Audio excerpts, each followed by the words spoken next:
Hello guys, आपका वापस से स्वागत है सबका शिवा ट्रेडिंग हब में। और यहाँ पे आज एनालिसिस करने वाले हैं कल 9th ऑफ दिसंबर ट्यूसडे के दिन क्रूड ऑयल का क्या टारगेट हो सकता है और आज यहाँ पे ब्रेकआउट क्यों फेल हुआ है।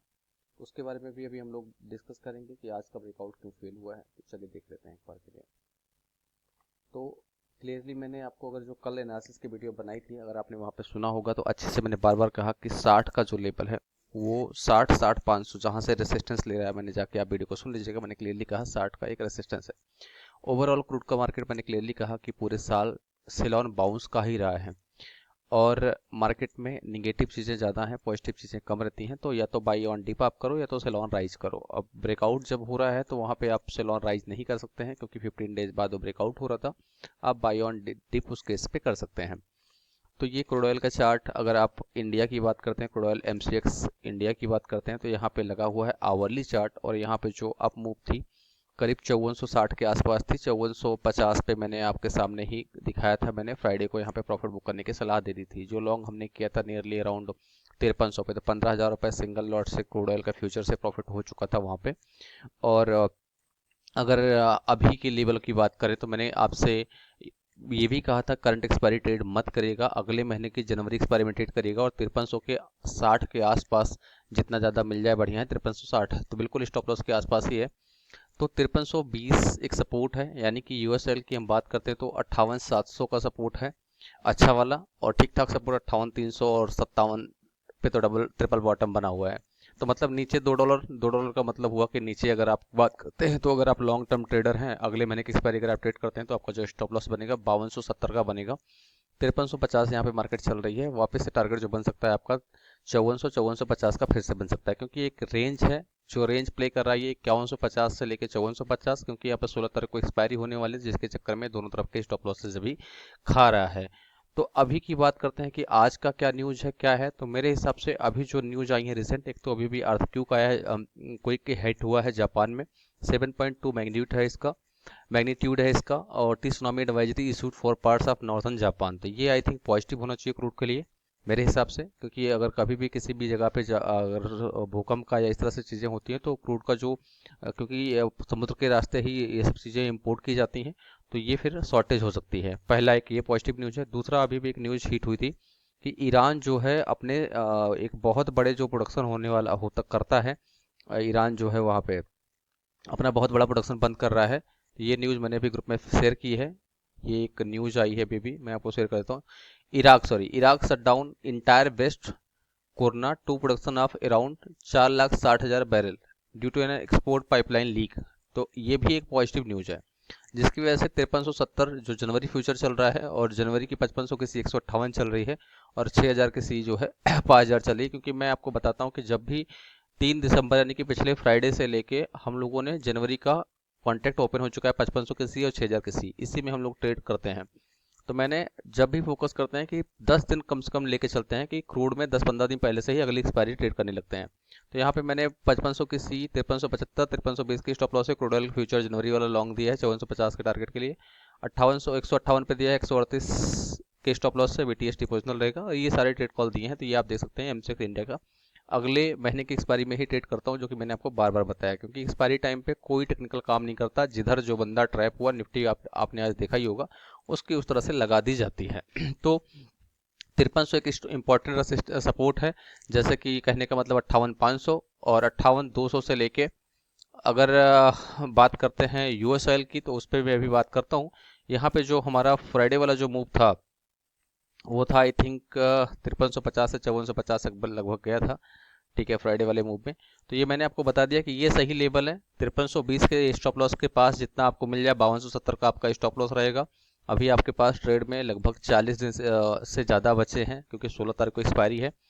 तो बिफोर क्रिसमस अगर कोई मूव आती है अच्छा खासा, तो अगले महीने की एक्सपायरी में डिप पे अगर आप ट्रेड लेते हैं तो आपको पैसा बन जाएगा। इंस्टीड ऑफ शॉर्ट का ट्रेड क्या होता है, स्कैल्पिंग के लिए होता है, क्योंकि प्रीमियम जब टूटता है तो बहुत गंदा टूटता है। और यूएस ऑयल का जो प्रोडक्शन कॉस्ट है लगभग वो यूएस ऑयल पे लगभग 62 है। तो मतलब 150 पॉइंट अभी भी उससे नीचे चल रहा है। अगर कहने के मतलब बात करें कि अगर क्रूड जब हमारा 5500 के ऊपर जाएगा तो ओपेक प्लस जो प्रोडक्शन करते हैं उनकी कॉस्टिंग पे आएगा, तो अभी ऑलरेडी वो लॉस में है। तो इसीलिए मैं कोशिश करता हूँ क्रूड में मैं बाई ऑन डिप रहूँ। तो ऐसा नहीं कि मैं कोई बायस हूँ कि क्रूड में बाई कर रहा हूँ, निफ्टी में सेल कर रहा हूँ, ऐसा कुछ नहीं है। हर चीज़ें एक टेक्निकल होती हैं। अब जब आप एक्सपीरियंस आप कर लेंगे, अनुभव आप मार्केट में कर लेंगे, आपको ये पता लग जाएगा कि कौन से इंडाइसेस में क्या करने से ज़्यादा बेनिफिट होता है। तो निफ्टी में आपने देखा होगा फ्राइडे को हमने सी लिया, आज खुलते ही पुट दे दिया। सेम चीज़ यहाँ पे है कि मुझे अगर लग रहा है कि मार्केट अपने प्रोडक्शन कॉस्ट जो है उससे नीचे ही ट्रेड कर रहा है, तो मैं कोशिश करता हूँ कि सेल करके ना चल के कोशिश करूँ बाई ऑन डिप करूँ। ठीक है, तो यूएस ऑयल अगर मैं बाई करना होता तो मैंने आपसे कहा था कि आप जैसे मान लीजिए 0.02 क्वांटिटी से करते हैं, 0.05 क्वांटिटी से करते हैं, तो हर $1 के फॉल पे आप 0.02 क्वांटिटी ऐड करते जाइए। स्टॉप लॉस 55 का ले लीजिए, ऊपर टारगेट आप 60 का ले लीजिए। तो इस तरह से आप अच्छी खासी पोजीशन 3 4 पार्ट में करके लॉन्ग कर सकते हैं और ऊपर अच्छा खासा प्रॉफिट बना सकते हैं। तो ये हो गई आपकी एमसीएक्स इंडिया को लेके कैसे आपकी पोजीशनिंग रहेगी, कैसा ट्रेड रहेगा, मैंने आपको बता दिया। अभी जो 2 3 डेटा आए हैं मेरे हिसाब से तो मुझे पॉजिटिव लग रहे हैं। अब और कोई निगेटिव, अब क्योंकि 10 तारीख को फेड रेट कट अगर करता है तो वो भी पॉजिटिव इसके लिए रहेगा। 10 तारीख को ही इंडिया में यूएस डेलीगेशंस आ रहे हैं, अगर ट्रेड डील होती है तो वो भी पॉजिटिव हो सकता है। अभी के लेके अभी मार्केट क्योंकि एक्सपायरी प्ले पे ही फोकस कर रहा है कि जैसी पोजीशनिंग है, पोजीशनिंग अगर ज़्यादा लॉन्ग होती है, ज़्यादा शॉर्ट थी तो वो देखो आप शॉर्ट कवरिंग कर दिया फ्राइडे को, पूरा शॉर्ट को काट दिया पूरा। आज लॉन्ग रही होगी तो लॉन्ग की काट दी, तो वहाँ पे एक्सपायरी में कोई टेक्निकल काम नहीं करता है। तो नाउ अभी यूएसएल की बात करता हूँ, तो क्योंकि बाहर के भी लोग इसको ट्रेड करते हैं तो मैं थोड़ा सा कुछ ट्रांसलेट करके बात करूंगा ताकि उनकी भी समझ में आए।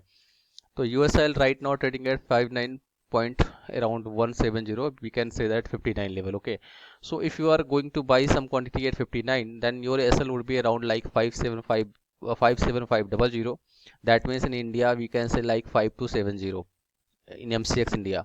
And here stop loss would be 57500. Target would be again if the like Iraq shutdown is a positive news, and production shutdown is a positive, and earthquake in Japan is also positive, and if Fed is about to rate cut at 0.02.5 basis at 10th of December, that would be also positive for market. And US delegation is also coming to India on 10th of December as well. So between 10 this week, that means this is the only news which could be impact. And on the same day, this crude inventory will be also come. If there is huge inventory about to come, I told you yesterday as well, then it could be fall more.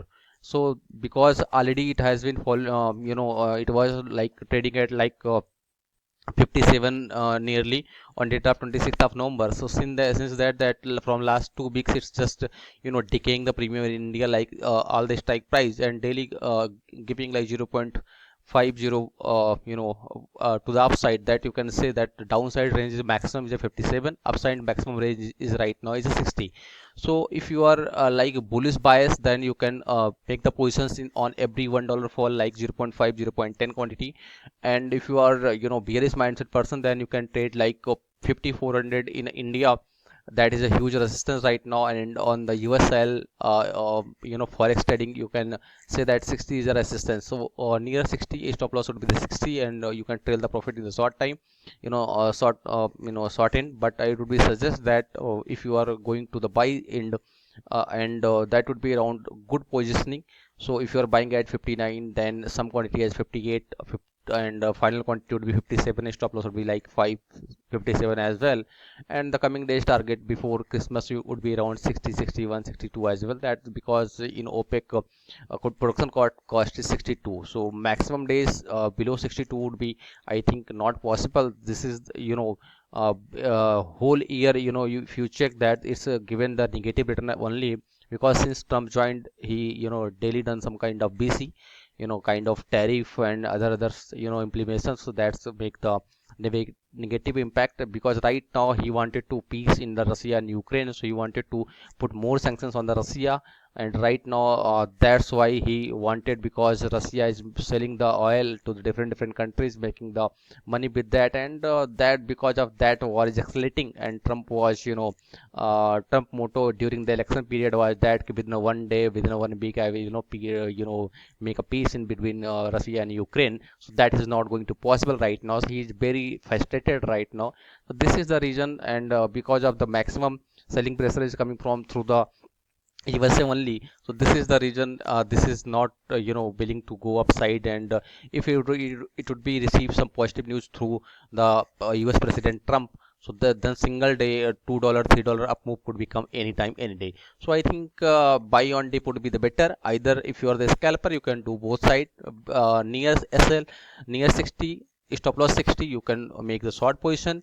And if you are not good in scalping, then I would suggest you that near 59 buy some quantity, near 58 buy some quantity, near 57 buy some quantity, stop loss put like 56800 final stop loss, and coming days target would be around like again 60 61 plus plus. So let's see what could be the happen.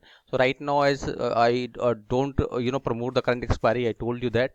So this is the my personal view for the crude and forex like USL. So hope this will be help to you to make some profit as well. So now I told you that in India, see, recovery started in India like you can say like 53402 30-point recovery I think just came. So I told you that like earthquake is also positive, Iraq production shutdown is also positive. So once I started the giving the labels, I told you that this is the good label 53502 buy, stop loss 52, you can put like 5270 final stop loss for next week, and the target, this is your SL, like this is your SL, and next week again target would be around like 5450 5500, because this is the production cost. Below 55 making a short is not good. Buy on dip would be give the good profit to the next month expiry. See, this is my personal analysis. On the USL basis, the same thing I told you that if you are like making some small quantity for long side, that would be give the good profit to you guys. So thank you so much. It was the analysis for tomorrow, and if you feel this is helping you, then you can put the comment on this video, please like and subscribe this channel and hit the bell icon, so you would be able to receive the all the updates about the crude and commodities market in near future. Thank you so much. Take care. Bye bye.